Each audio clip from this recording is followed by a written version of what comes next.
I'm Patricia Myers, 62 years old, and I never imagined I'd have to call the police on my own daughter. The reconciliation dinner Annie invited me to after months of silence wasn't about healing our fractured relationship. It was a carefully orchestrated legal ambush designed to steal my late husband's life insurance money. 3 lawyers sat waiting with power of attorney documents, and my daughter's ultimatum still rings in my ears. Sign this, or you'll never see your grandson grow up. But what Annie didn't know was that I had already made my move.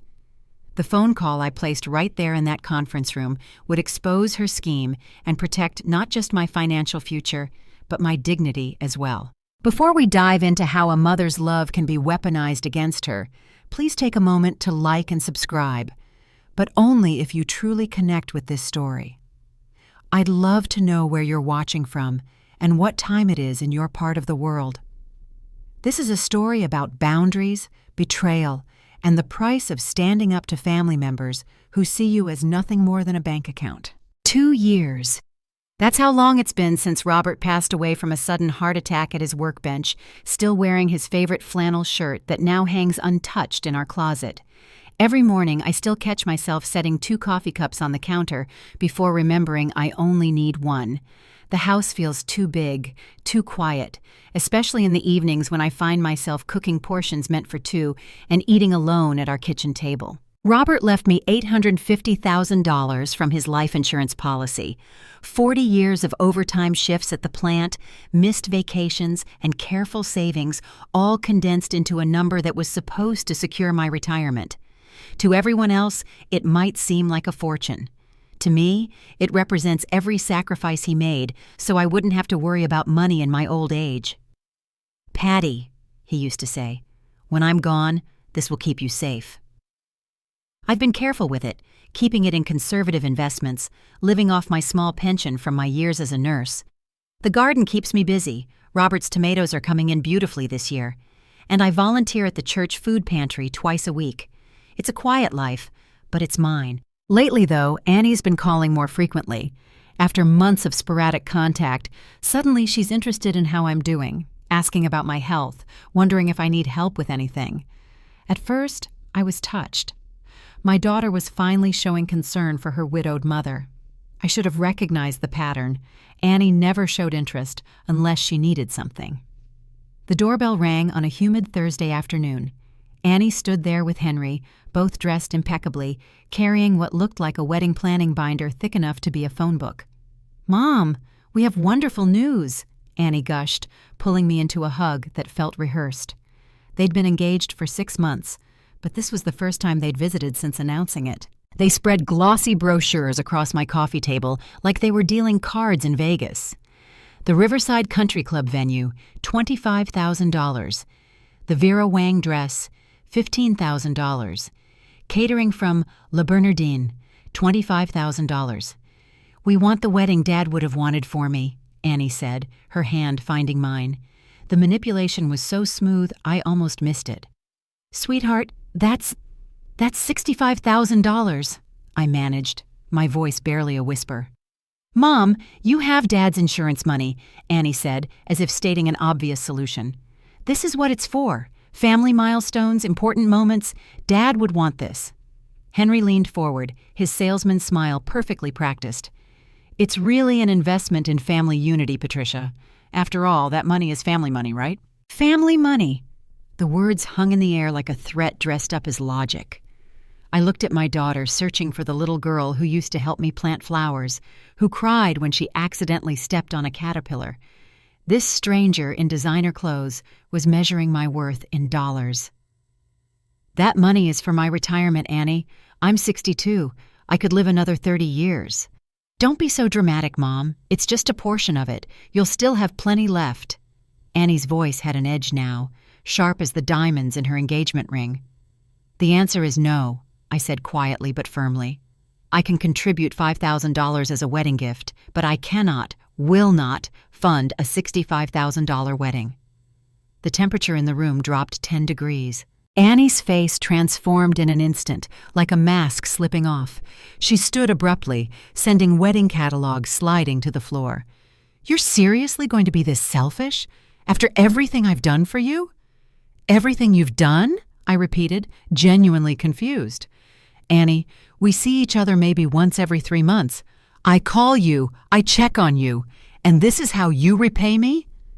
Her voice rose to a pitch I hadn't heard since her teenage tantrums. Dad would be disgusted with you. He worked his whole life for this family, and you're hoarding his money like some dragon. Henry placed a hand on Annie's shoulder, but his eyes never left mine. There was something calculating in his gaze as he whispered to her, just loud enough for me to hear, "Remember Plan B, babe." Plan B? The words sent a chill down my spine. Annie grabbed her purse with theatrical fury. "You know what? Fine. Keep your precious money. But don't expect to be part of my life anymore, or my children's lives." She paused at the door for maximum effect. "You're going to die alone in this house, Mom, counting your money. And when you do, don't expect me to plan your funeral." The door slammed so hard that Robert's fishing trophy fell off the mantel and shattered on the hardwood floor. I sat there, staring at the broken pieces, wondering when my daughter had become someone capable of such cruelty. Henry's car peeled out of my driveway, leaving black marks on the concrete Robert had sealed just 3 years ago. In the sudden silence, I picked up the ceramic pieces of the trophy, my hands shaking. What was Plan B? The isolation began immediately. My phone, which usually rang with Annie's weekly check-ins, went silent. When I tried calling her, I discovered she'd blocked my number. Text messages showed as undelivered. Even my emails bounced back. It was as if I'd been digitally erased from my daughter's life. But the cruelest cut came through Facebook. My neighbor Janet reluctantly showed me her phone over coffee. "Patricia, I thought you should see this. Annie's been posting some concerning things." There it was. Annie's status update claiming her mother was showing signs of mental instability and making irrational financial decisions. The comments from her friends were sympathetic to her. "So sorry you're dealing with this. Dementia is so hard on families. You're brave for protecting yourself." Dementia? I stared at the screen in disbelief. My mind was sharp as ever. Just yesterday, I'd balanced my checkbook, completed the Sunday crossword, and helped my neighbor's daughter with her calculus homework. But Annie was building a narrative, and I wasn't there to defend myself. 2 weeks later, Janet showed me something that broke my heart entirely. Photos from Annie's baby shower. Pink balloons, a 3-tiered cake, dozens of guests. And I hadn't even known she was pregnant. My first grandchild was coming into the world, and I was learning about it through social media like a stranger. In every photo, Annie glowed with happiness, surrounded by Henry's family. His mother stood where I should have been, helping her open gifts. "She's telling everyone you refused to support her pregnancy," Janet said gently, "that you chose money over family." The twisted version of events was spreading through our social circle like wildfire. Friends from church started avoiding eye contact. The food pantry coordinator suggested I take some time for myself. I was being socially executed for a crime I hadn't committed, and Annie was both judge and executioner. 3 months into the silence, my phone buzzed at 7 p.m. on a Friday. Annie's name appeared on the screen. She'd unblocked me. My heart leaped despite everything. "Mom, I'm sorry. I've been doing a lot of thinking, especially with the baby coming. Can we have dinner and talk? Just the 2 of us. No pressure. I want to make things right before my daughter is born." A daughter. I was going to have a granddaughter. My eyes welled up as I read the message again. Maybe motherhood was softening Annie's heart. Maybe she finally understood that family was more important than money. "I've reserved a private space for us to talk without interruptions," her next message read. 555 Corporate Drive, Suite 300. "Tomorrow at 6 p.m. Please come, Mom. I need my mother back in my life." I stared at the address. Corporate Drive? That wasn't a restaurant area. It was where all the law firms and financial advisors had their offices. Why would she choose such an odd location for a reconciliation dinner? "Why there, sweetheart?" I texted back. "It's a private dining room in the building where Henry works. Quiet, neutral ground. Please, Mom, give me this chance." Every instinct told me something was off, but the pull of seeing my pregnant daughter, of possibly being part of my granddaughter's life, was stronger than my suspicion. I texted back, "I'll be there." That night, I couldn't sleep. I kept reading her messages, looking for hidden meanings, wondering if this was genuine remorse or something else. The formal address, the specific time, the mention of a private space, it all felt orchestrated. But what if I was wrong? What if this was my only chance to reconcile before my granddaughter was born? Saturday morning, I called Michael. My son had always been the steady one, quiet where Annie was dramatic, thoughtful where she was impulsive. Now an emergency room doctor at Mount Sinai, he'd inherited his father's calm demeanor and my stubborn streak. "She wants to meet at an office building?" Michael's voice carried clear concern through the phone. "Mom, that doesn't sound like a reconciliation dinner. That sounds like a business meeting." "I know it's strange, but she's pregnant, Michael. With a girl. Maybe becoming a mother has changed her perspective." There was a long pause. "Mom, has Annie ever apologized for anything without wanting something in return?" The question stung because we both knew the answer. What if this is different? What if I miss the chance to know my granddaughter because I'm too suspicious? Then at least protect yourself. Turn on your phone's voice recorder when you get there. Keep it in your pocket, recording everything. If it really is just dinner and apologies, no harm done. But if it's something else? You think she's planning something? I think Annie and Henry have been having money troubles. Julia saw them at the bank last week. Julia from my hospital. She works part-time as a teller there. She said they were arguing with a loan officer about being denied for a business loan. Mom, desperate people do desperate things. After we hung up, I sat at my kitchen table, staring at the framed photo from Annie's college graduation. Robert had been so proud that day, his arm around both our children. "Your mother and I didn't have much growing up," he'd said, "but we made sure you two would never have to struggle like we did." I pulled out my phone and practiced turning on the voice recorder discreetly. Michael was right. If this was genuine, recording wouldn't matter. But if it wasn't, I thought about the $850,000 sitting safely in my investment accounts, the money Robert had worked himself into an early grave to leave me. I chose my outfit carefully. The navy dress Annie had given me for my 60th birthday, my modest pearl earrings, comfortable flats in case I needed to leave quickly. In my purse, I tucked a photo of baby Annie, the one where she's grinning toothlessly at the camera.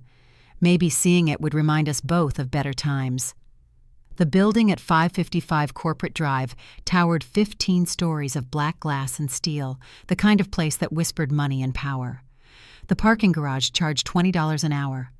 As I walked through the marble lobby, my flats clicked against the floor, echoing in the vast space. This was no place for a reconciliation dinner.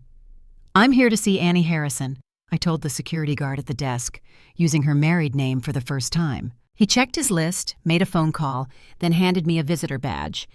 "Brennan and Associates, 10th floor. Elevators are to your right." Brennan and Associates. The name hit me like cold water. That was a law firm, not a restaurant, not even a private dining club. My hand instinctively went to my pocket, checking that my phone was there, recorder app ready. The elevator seemed to rise too quickly, each floor number lighting up like a countdown to something I wasn't prepared for. The 10th floor opened to a reception area that screamed expensive legal services. Brennan and Associates, Family Law, was etched in gold letters on glass doors. Family Law, divorce, custody, estates, and elder law. My stomach turned. "Mrs. Myers?" A young woman in a severe black suit appeared. "They're waiting for you in conference room C." They, plural. She led me down a hallway lined with certificates and awards, past offices where lawyers worked even on a Saturday evening. Conference room C had a long mahogany table set with legal pads, not dinner plates, water bottles, not wine. And at the far end, 3 people in suits sat next to Annie and Henry. The setup was perfect, intimidating, formal, designed to make me feel small and outnumbered. But they'd made one mistake. They'd given me time in that elevator to press record on my phone. Whatever was about to happen, I'd have proof. "Hello, Mother," Annie said, not standing, not smiling. Her pregnancy showed now, maybe 6 months along, but her face held no maternal glow, just cold determination. Henry sat beside her, his hand possessively on her shoulder. The three suits, 2 men and a woman, studied me like specimen under a microscope. "Where's dinner?" I asked, though we all knew the answer. "Please sit down, Mrs. Myers," the older man said, gesturing to a chair at the opposite end of the table, as far from Annie as possible. "I'm James Brennan, senior partner here. This is my associate, David Walsh, and our family financial specialist, Margaret Stone. We're here to discuss your family's financial future." My family's financial future? I remained standing. I was invited to a reconciliation dinner with my daughter. Annie's laugh was bitter. "Reconciliation requires recognition of the problem, Mother. And the problem is that you're not capable of making sound financial decisions anymore." "Excuse me?" Margaret Stone opened a folder. "Mrs. Myers, your daughter has expressed serious concerns about your mental state and your ability to manage the substantial assets left by your late husband. Refusing to support your pregnant daughter, living alone in a large house, hoarding money that should be supporting family, these are all warning signs of cognitive decline." The accusation hung in the air like poison gas. They'd rehearsed this, planned every word to make me look incompetent, selfish, unstable. The recording phone in my pocket suddenly felt like my only lifeline. "My cognitive abilities are fine," I said, forcing my voice to stay level. "What's actually happening here is that I refused to give my daughter $65,000 for a luxury wedding, and now you're trying to— What? Declare me incompetent? Take my money?" Brennan smiled, the kind of smile that never reaches the eyes. "No one's declaring anything, Mrs. Myers. We're simply having a discussion about what's best for everyone. Annie is about to have your grandchild. Surely you want to ensure that child has every advantage, that your daughter can provide properly?" Henry finally spoke, his voice dripping with false concern. "Patricia, we're just worried about you. All alone in that big house, no one to help you with finances, making rash decisions. Rash decisions like not bankrupting myself for a party?" Brennan slid a thick document across the polished table. It stopped precisely in front of me, like he'd practiced the move. "This is a simple solution that protects everyone's interests, Mrs. Myers. A durable power of attorney. It names Annie as your financial representative, ensuring your assets are managed properly while you enjoy your retirement without the stress of financial decisions." I picked up the document, my hands surprisingly steady. The legal language was dense, but certain phrases jumped out. Complete authority over all financial accounts. Irrevocable without court intervention. Immediate transfer of decision-making power. This wasn't protection, it was a complete takeover. "You want me to sign over control of everything Robert left me?" My voice came out stronger than I felt. "It's standard procedure for aging parents," Margaret Stone interjected smoothly. "It prevents elder fraud, ensures bills are paid, protects assets from scams. You'd still have access to your money, of course. Annie would just oversee things." Annie leaned forward, her hand on her belly. "Mom, think about your granddaughter. Don't you want her to have the best education, the best opportunities? This ensures our whole family is taken care of. It's what Dad would have wanted, taking care of family." The manipulation was breathtaking. They were using my unborn granddaughter as leverage, twisting Robert's memory into a weapon. I flipped through the pages, buying time, letting my phone record every word. "And if I don't sign?" I asked. The temperature in the room seemed to drop. Brennan's friendly facade cracked slightly. "Well, that would be unfortunate. Annie might have to consider whether someone exhibiting such irrational hostility toward family should have any role in her child's life. Courts tend to favor stable, rational family structures when determining grandparent visitation rights." There it was, the threat, delivered in legalese but crystal clear. Sign over my financial freedom or lose any chance of knowing my granddaughter. My chest tightened, but I forced myself to breathe normally. They thought they had me cornered. They had no idea what was coming. If you've ever felt pressured by family to sacrifice your financial security or faced impossible ultimatums from people who should protect you, please share your thoughts in the comments below. Don't forget to like and subscribe to support the channel. And now, let's see just how far Annie was willing to go. Annie stood up, her pregnancy making the movement deliberate and dramatic. She pulled out her phone and turned the screen toward me. There he was, a perfect baby boy in a hospital photo wearing a tiny blue hat. His name is James Robert, after Dad. He's 3 months old now. 3 months. My grandson had been in this world for 3 months, and I was just now seeing his face. The pain of it nearly broke me. He had Robert's nose, that same little upturn at the tip. "He's beautiful," I whispered, reaching for the phone. Annie pulled it back. "Yes, he is, and he deserves a grandmother who puts family first." She swiped to another photo. James in a nursery that looked like something from a magazine, all soft blues and expensive furniture. "Henry and I want to give him everything. Private schools, college fund, opportunities we never had. But we can't do it alone, not with Henry's business still getting established." "What business?" I asked, though I suspected I already knew. Henry straightened his tie. "Real estate development. We have investors lined up, but we need operating capital. Your investment would guarantee returns, and more importantly, it would secure James's future. Our lawyer has structured everything perfectly." Investment. They weren't even pretending anymore. This was about money, pure and simple. My grandson was just the bait. Annie swiped to a video. James was laughing, reaching for something off camera. The sound of his giggle filled the conference room, and my heart shattered. "This could be you he's reaching for, Mom. Every Sunday dinner, every birthday, every Christmas morning, watching him grow up being his Grandma Patty." She paused the video, James's happy face frozen on the screen. "Or you can be the grandmother he never knows, the one we had to protect him from because she chose money over family." "That's enough," Brennan said softly, but approvingly. He pushed a pen toward me. "Mrs. Myers, this doesn't have to be adversarial. Sign the papers, and by next Sunday you could be holding your grandson. Don't sign and—" He shrugged. "Well, Annie and Henry are considering relocating to California. Henry has opportunities there. It would be a fresh start, away from toxic influences." California, 3,000 miles away. They'd planned every detail of this ambush. I set the pen down deliberately, the small click echoing in the silent room. "I need time to review this with my own lawyer." "Time?" Annie's voice pitched higher. "Mom, we're offering you everything you want.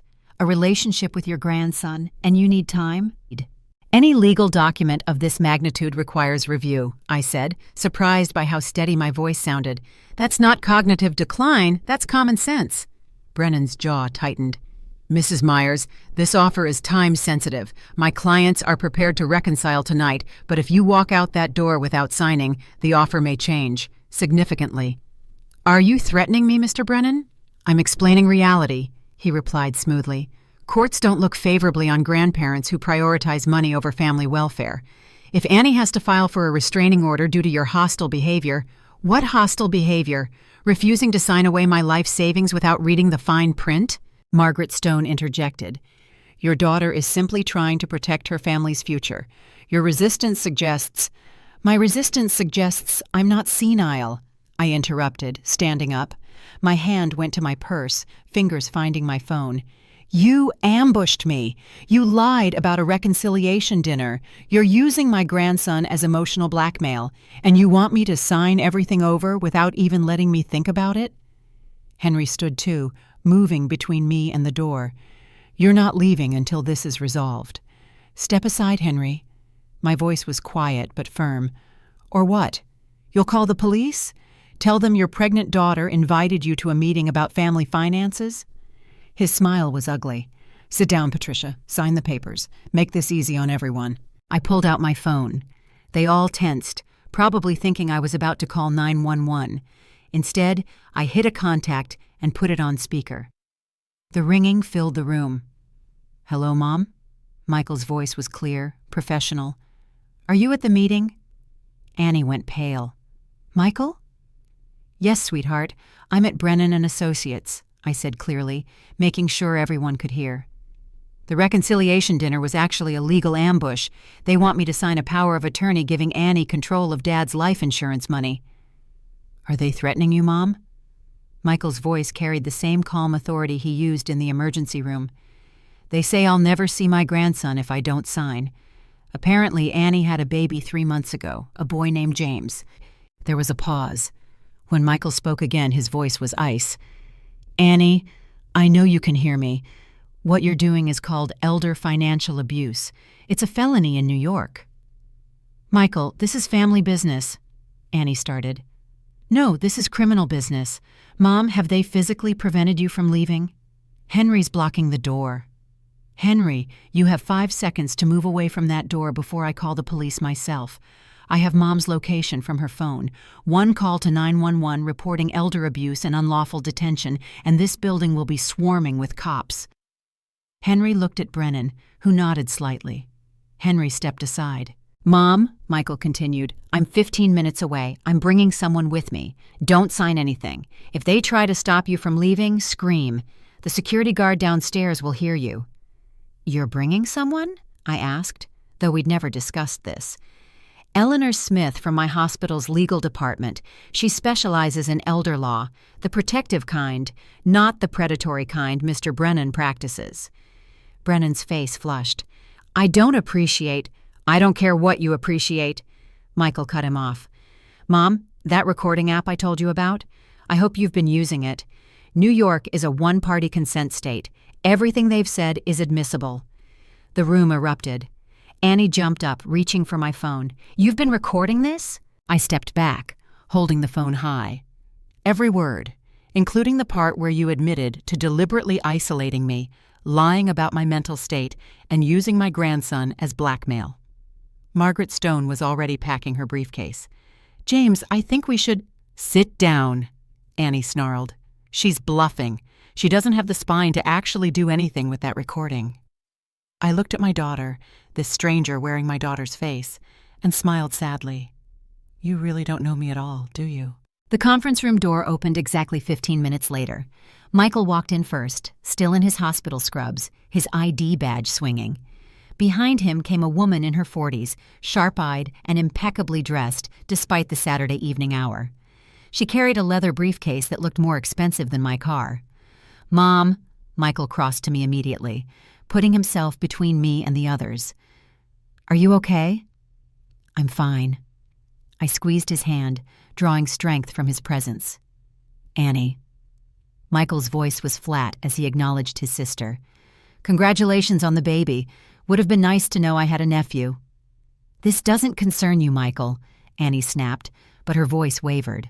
Eleanor Smith stepped forward. Actually, it does. I'm Eleanor Smith, Senior Counsel for Mount Sinai's Elder Protection Legal Clinic.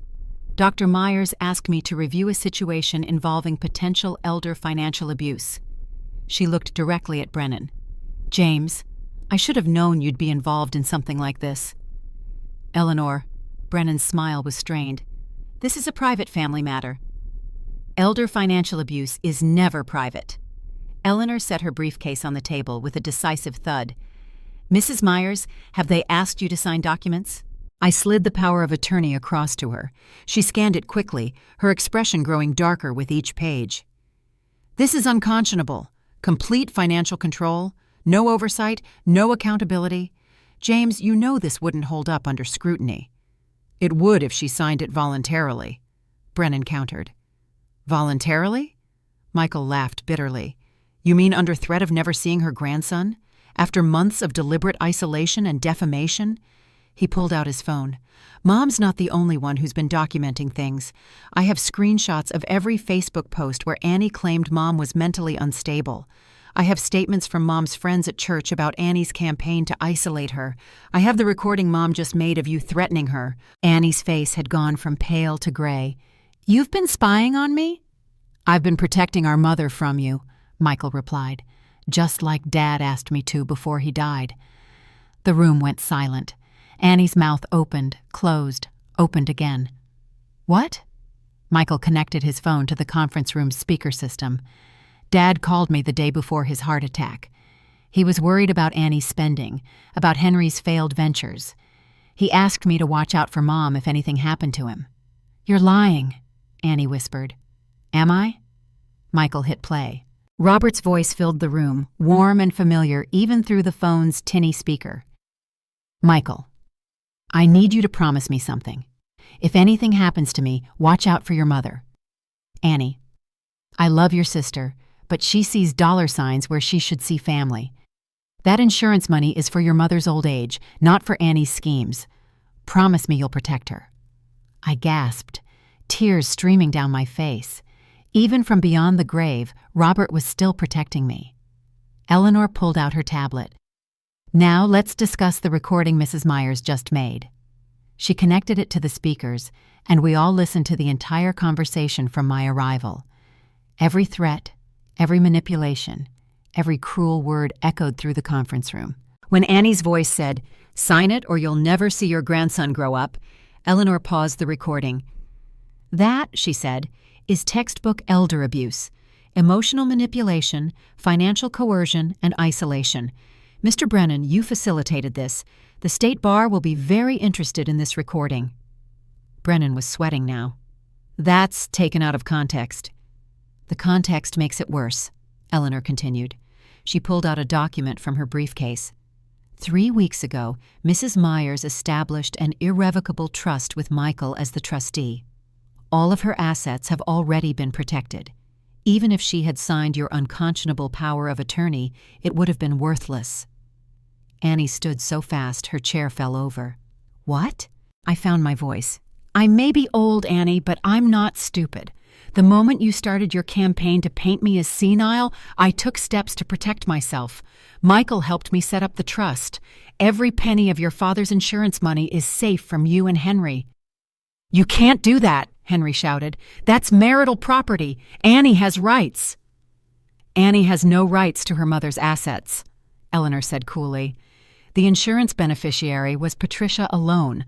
The trust is completely legal and unbreakable. Your plan failed before you even started it." Margaret Stone was at the door. "I had no knowledge of any coercion. I was simply asked to consult on financial matters." "Sit down, Margaret," Eleanor commanded. "You're a witness now. The police will want your statement."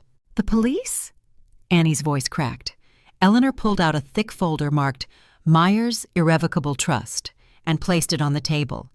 "This trust was established 3 weeks ago, properly witnessed, notarized, and filed. Dr. Michael Myers serves as the sole trustee with fiduciary responsibility.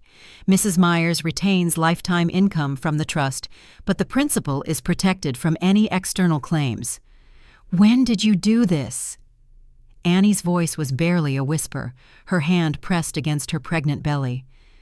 "The day after you posted on Facebook that I was showing signs of dementia," I replied. "Michael found me crying in my kitchen, showed me your posts. We went to Eleanor that afternoon."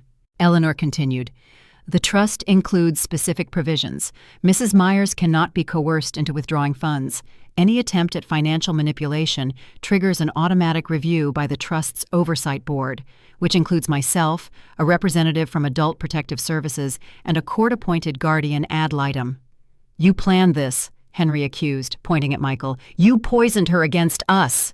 "No, Henry, you did that yourselves." Michael's voice was steady. "Every manipulative text, every Facebook lie, every threat, you created the evidence that justified this protection." Eleanor pulled out another document. "This is particularly interesting. Mr. Harrison, you filed for bankruptcy 18 months ago. Your real estate development company folded with $400,000 in debt. You've been living off Annie's credit cards, which are now maxed out. The $65,000 wedding demand, that matches almost exactly the amount needed to avoid foreclosure on your house." Annie sank into her chair. "How do you know that?" "Public records," Eleanor replied. "Bankruptcy filings, property records, court documents. You weren't planning a wedding. You were planning a bailout using Mrs. Myers' money." "The baby," Annie started, "is innocent in all this," I said firmly, "which is why the trust includes provisions for him. A college fund will be established, controlled by Michael, accessible only for educational expenses. Your son will have opportunities, Annie, but you won't touch a penny of it." Brennan was packing his briefcase. "This meeting is over. My clients will be seeking other counsel." "Your clients will be lucky if they're not arrested," Eleanor responded. "I've already contacted APS. They're opening an investigation. Mr. Brennan, expect a call from the State Bar's Ethics Committee." Annie looked at me, tears streaming down her face. But were they tears of remorse or just frustration that her plan had failed? Annie's composure shattered completely. She stood up, gripping the table, her face contorted with rage. "You evil witch! You'd rather see your own daughter homeless than help us. Dad would be disgusted by you." "Don't you dare invoke your father," I said quietly.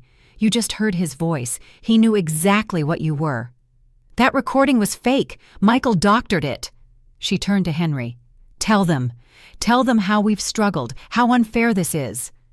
Henry was backing toward the door, his face calculating. "Annie, we should go. Now." "No!" She grabbed the trust documents, trying to tear them. Eleanor calmly took them from her hands. "Those are copies, Mrs. Harrison. The originals are filed with the court." Annie spun to face me. "I hate you! You've ruined everything! My son will never know your name. You're dead to us!" "Annie, stop," Michael said firmly. "You're making things worse." "Worse?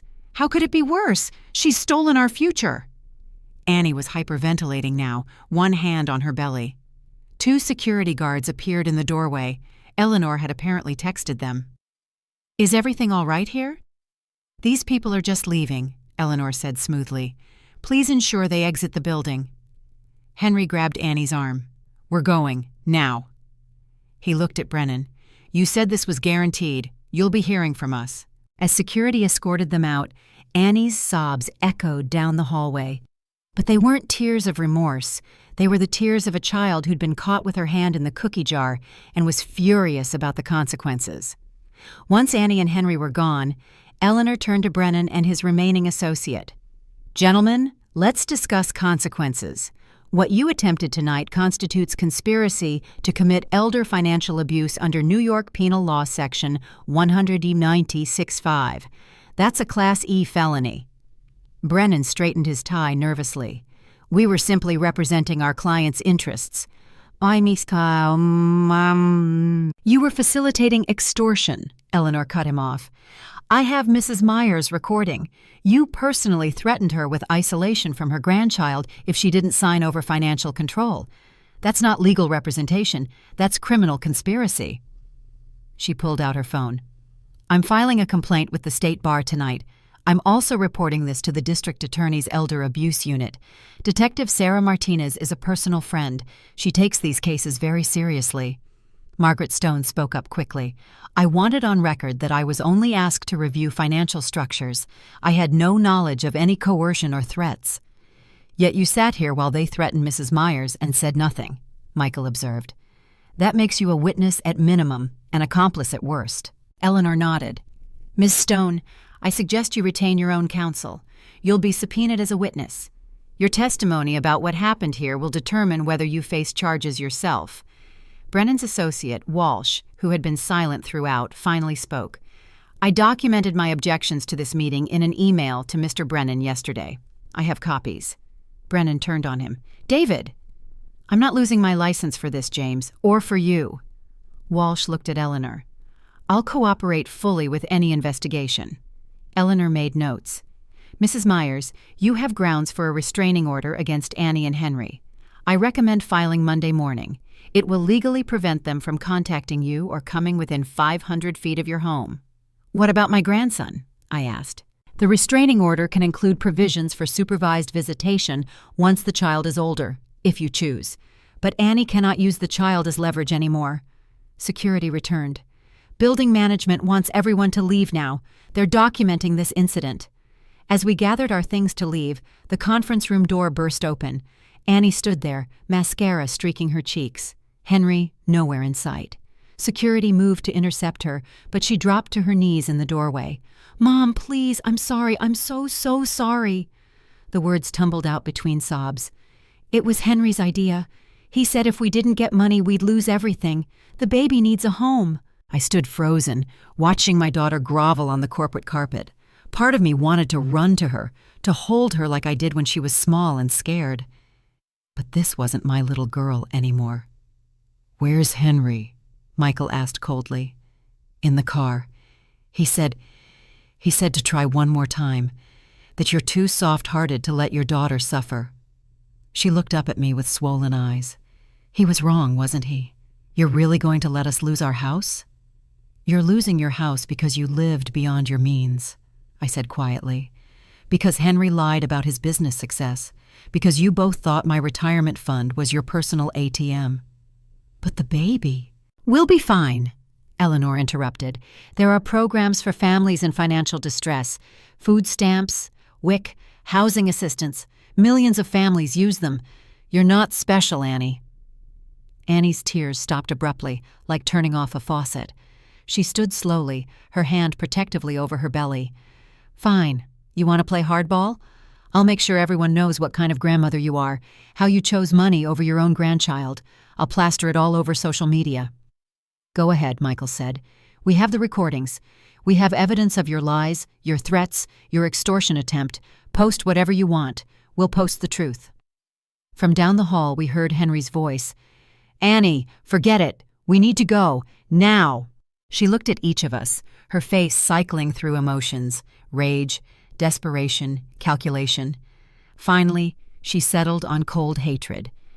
This isn't over. Yes, it is, I said firmly. It ended the moment you decided I was worth more to you as a bank account than as a mother. Security stepped forward. Ma'am, you need to leave. Now. This story reminds us how important it is to protect ourselves from financial manipulation, even when it comes from family. Do you think Patricia did the right thing? Share your thoughts below, and don't forget to subscribe if you want to hear more stories about standing up for yourself against those who would take advantage of your love. In the lobby, as security documented the incident, I made a decision. Eleanor, I want to be clear about something. I do want a relationship with my grandson, but only under strict conditions. Eleanor pulled out her tablet. Let's document this now, while everything is fresh. What are your terms? First, any visits must be supervised by Michael or a court-appointed supervisor. Second, they must take place in public locations, parks, restaurants, museums, never in my home or theirs. Michael added, and Annie and Henry need to complete a financial counseling program, documented proof of completion before any visits. Third, I continued, no discussion of money, inheritance, or financial support during visits. If they bring it up even once, the visit ends immediately. Eleanor typed rapidly. I'll add a provision that any attempt to photograph or record you with the child for manipulation purposes, like posting loving grandma photos while claiming you're withholding support, will result in immediate termination of visitation rights. Can we really enforce all that? I asked. With the evidence we have of tonight's extortion attempt, absolutely. Any family court judge will see this as necessary protection. She looked up from her tablet. I also recommend requiring them to sign an acknowledgement that the trust is irrevocable and that they have no claim to any funds, now or in the future. What if Annie refuses these conditions? Then she's choosing to deny her son a grandmother, Eleanor said simply. That's on her, not you. You're offering a relationship with clear, reasonable boundaries. If she can't respect them, she's the one harming her child. Michael squeezed my shoulder. Mom, you know she'll likely refuse at first. She'll think she can wait you out, make you desperate enough to see the baby that you'll cave. I know. I thought about the photo of baby James, those sweet features that reminded me of Robert. But I've learned something tonight. Love without respect isn't love at all. It's just manipulation wearing a familiar face. Eleanor finalized this document. I'll file this with the court Monday morning, along with the restraining order. Annie will receive official notice of your terms. The ball will be in her court. And if she comes back in a few years, when James is older, then we reassess. But the financial boundaries remain non-negotiable. As we exited the building, Henry was waiting by his car in the parking garage, Annie nowhere in sight. When he saw us, his carefully controlled mask finally slipped completely. "You sanctimonious bitch," he snarled at me. "You've destroyed everything. Do you have any idea what you've done?" "Henry, I'd advise you to stop talking," Eleanor warned, holding up her phone. "I'm recording this." "Record this, then. Your client is a selfish hag sitting on nearly $1 million while her pregnant daughter faces homelessness. What kind of mother does that?" "The kind who won't be extorted." Michael stepped forward, putting himself between Henry and me. Henry laughed bitterly. "Extorted? We offered her a relationship with her grandson. All she had to do was share the wealth that should have been family money anyway. "It was never about the baby, was it?" I asked quietly. Henry's face twisted. Everything was fine until the market crashed on my developments. 2 years of work, gone. Annie promised you'd help. She said you were a pushover, that all she had to do was cry a little and you'd open your checkbook. But you had to be difficult. So the wedding, the pregnancy timing, all of it was calculated?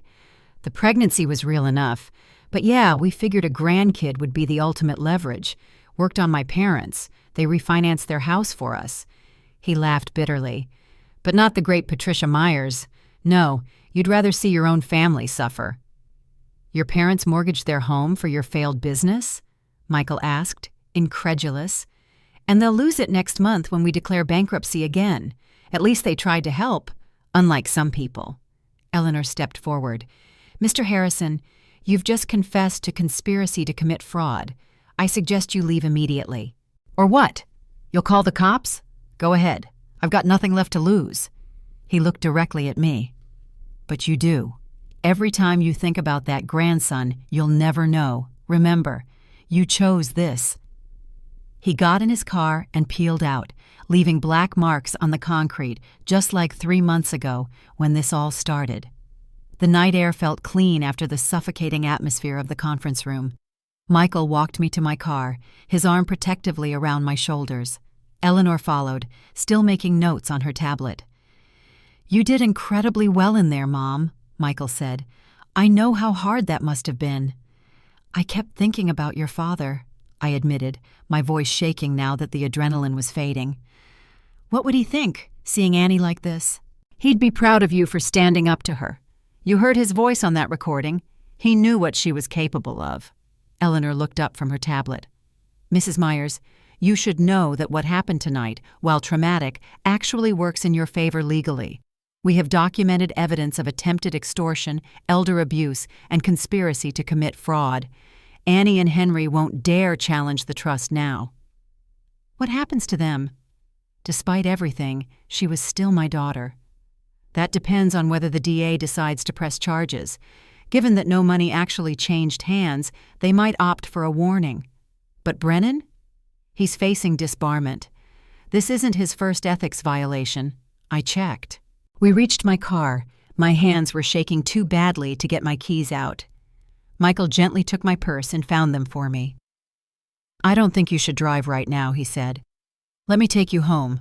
We can get your car tomorrow. I nodded, suddenly exhausted. The weight of the evening crashed down on me. The betrayal, the threats, the revelation of how far my daughter had fallen. As Michael drove, Eleanor called from the back seat. I'll have everything filed first thing Monday morning. The restraining order, the visitation terms, the bar complaint against Brennan. Annie will be served by Tuesday. Will she try again? I asked. Probably, but not through legal channels. She knows we have too much evidence now. If she's smart, she'll take the visitation terms and try to rebuild slowly. She won't, Michael said quietly. Annie doesn't do humility. She'll disappear for a while, then resurface when she needs something else. The sad thing was, he was probably right. My daughter had become someone who only called when she needed something, who only valued family as a resource to exploit. Michael didn't take me home. Instead, he pulled into the 24-hour diner we used to go to when the kids were young, where Robert would take us for pancakes after church. Eleanor followed in her car. You need to eat something, Michael said, and we need to decompress. The fluorescent lights were harsh, but somehow comforting in their normalcy. We found a booth in the back and I ordered coffee with hands that still shook slightly. The normalcy of the laminated menu, the smell of bacon grease, the clink of dishes, it all felt surreal after what had just happened. I want you to know, Eleanor said, sliding into the booth across from us, that trust we set up 3 weeks ago, it's bulletproof. I've seen every trick in the book, and Annie has no legal avenue to touch it. But she'll keep trying, I said. Probably, but each attempt just adds to our documentation. Eventually, she'll either give up or face criminal charges. Michael's phone buzzed. He looked at it and sighed. Annie's posting on Facebook already, heartbroken that my own mother chose money over her grandchild.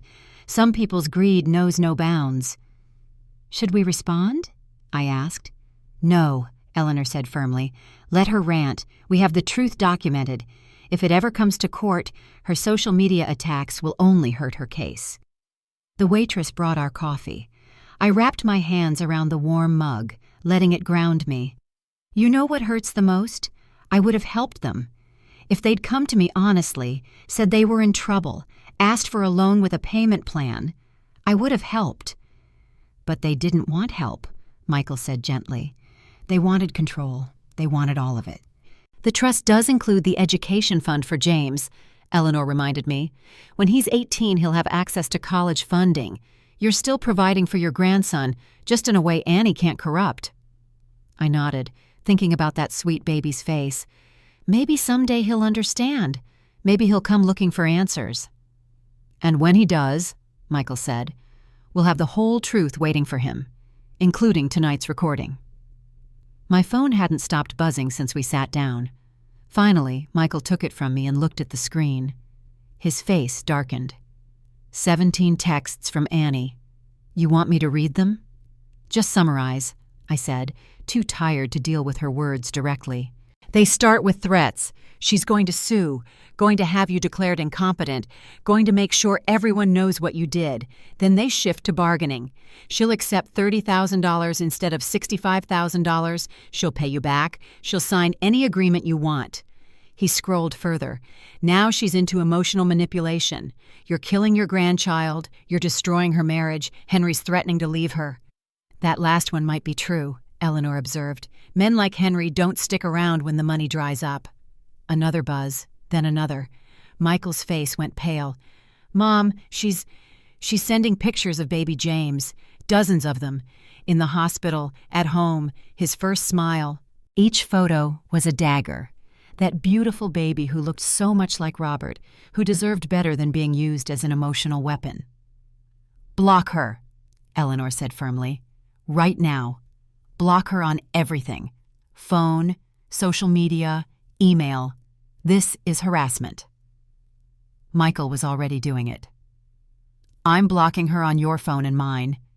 Dad would be sick if he saw her using her own baby like this. Wait, I said. Save those photos first. Not for her, but for James. Someday he might want to know I tried to have a relationship with him. Michael nodded, quickly saving them to my cloud storage before blocking Annie's number. The phone finally went quiet. It's never really over, is it? I asked. No, Eleanor said gently. But you've built walls she can't breach. Legal walls, financial walls, and now emotional walls. She can rage all she wants from the outside, but she can't hurt you anymore. 2 months later, I stood in front of 30 seniors at the Westchester Community Center, finishing my presentation on financial elder abuse. The room was packed. Word had spread about the retired nurse who'd fought off her own family's attempt to steal her life savings. The key, I told them, is to act before you're vulnerable. Set up protections while you're still clear-minded and strong. Don't wait until someone is pressuring you. An elderly man raised his hand. What if it's already happening? What if your family is already threatening you? Then you call Adult Protective Services immediately. You document everything, and you don't face it alone. I clicked to my last slide, resource numbers for legal aid, APS, elder abuse hotlines. Your money isn't worth more than you are, but it's also yours to protect. After the presentation, a woman approached me privately. My son has been pressuring me to add him to my bank accounts. Says it's for my protection. But something feels wrong. Trust your instincts, I told her. If it feels wrong, it probably is. Eleanor had connected me with the senior center after everything with Annie. You have a story that could save others, she'd said. She was right. In 2 months, I'd helped 12 seniors protect their assets from predatory family members. Each victory felt like reclaiming a piece of myself that Annie had tried to steal. Michael called as I was packing up.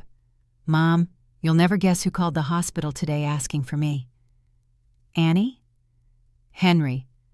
Apparently she kicked him out when the money didn't materialize. He wanted to know if I'd testify in their divorce that Annie was mentally unstable. I felt a pang of sadness. My grandson would grow up in a broken home, all because his parents' greed consumed their marriage.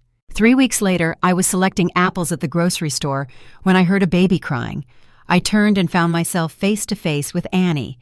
She was thinner, her designer clothes replaced with simple jeans and a t-shirt. Baby James was in the cart seat, fussing. For a moment, we both froze.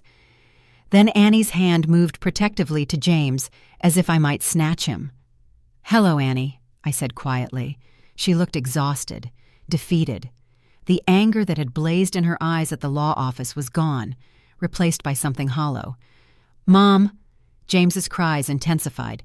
Instinctively, I reached for my purse, where I always kept the small stuffed rabbit I'd bought months ago, hoping someday. But I stopped myself. Any gesture could be misconstrued. "He's beautiful," I said simply. "Don't." Her voice was flat. "Don't pretend you care. You made your choice." I chose to protect myself from financial abuse. I never chose to abandon my grandson. Same thing. She adjusted James's blanket with shaking hands. "Henry left. Took what little we had left. His parents won't help. They blame me for everything. I'm living with a friend from college, working part-time at a call center while her mom watches James." "Annie, the visitation terms I set, they're still available. Supervised visits, public places, you could—" "Stop," she cut me off. "I'm not going to grovel for scraps of time with my own mother. I'm not going to let my son see his grandmother treat his mother like a criminal who needs supervision. You tried to steal my retirement money." "I tried to save my family!" The old fire flickered briefly. "But you wouldn't know anything about that. You chose money over blood." An older woman was watching us now, probably sensing the tension. I stepped back. "The education fund for James is still there. When he's 18, we won't need it. We won't need anything from you." She pushed the cart past me, James still crying. I stood there among the apples, watching my daughter walk away, my grandson's cries echoing through the produce section. Eleanor called that evening. Michael must have told her about the grocery store encounter. "Patricia, I need to inform you of some developments. Annie has been shopping around for lawyers to challenge the trust." My heart sank. "I thought you said it was bulletproof." "It is. That's why no one will take her case. 3 firms have already declined. Brennan's firm is under investigation, so they're not touching anything related to your family. Word has spread in the legal community about what happened that night." "What about Brennan himself?" "Suspended pending the bar investigation. Walsh, his associate who cooperated, provided damaging testimony. Brennan might be looking at permanent disbarment." I felt no satisfaction in his downfall. It was all just collateral damage from Annie's greed. "There's more," Eleanor continued. "Annie applied for public assistance, food stamps, WIC, housing vouchers. On the application, she listed you as a potential source of support. The social worker called to verify." "What did you tell them?" "The truth. That there's a restraining order in place due to attempted financial elder abuse, that you've offered supervised visitation, which she rejected, that there's an education trust for the child that she cannot access." They were satisfied. "Is she really that desperate?" "According to my sources, yes. Henry cleaned out their joint accounts before leaving. She's got nothing except what she earns at that call center job." "I could—" "No," Eleanor said firmly. "Patricia, any money you give her now would be seen as weakness. She'd come back for more. The boundaries you set are the only thing protecting you." "But James is fed, clothed, and sheltered. The state programs will ensure that. It's not ideal, but Annie created this situation. You can't save someone who sees you as an ATM rather than a mother." My 63rd birthday arrived on a crisp October day. I woke expecting solitude. After all, Annie had always been the one to make a fuss about birthdays, even if it was usually followed by a request for money. But when I came downstairs, Michael was in my kitchen making coffee. "Happy birthday, Mom." "How did you get in?" "Still have my key, remember?" He grinned. "I took the day off. Thought we could spend it together." By noon, my quiet day had transformed. Michael had secretly organized a small party at the community center where I volunteered. 15 seniors I'd helped protect from financial abuse were there, along with Eleanor and several volunteers from the Elder Abuse Prevention Program. "You saved my relationship with my son," Maria, one of the seniors, told me. "When I set boundaries about my money, he finally started seeing me as a person, not a bank account." George, whose daughter had tried to force him into a nursing home to sell his house, raised his coffee cup. To Patricia, who showed us that standing up for ourselves isn't selfish, it's necessary.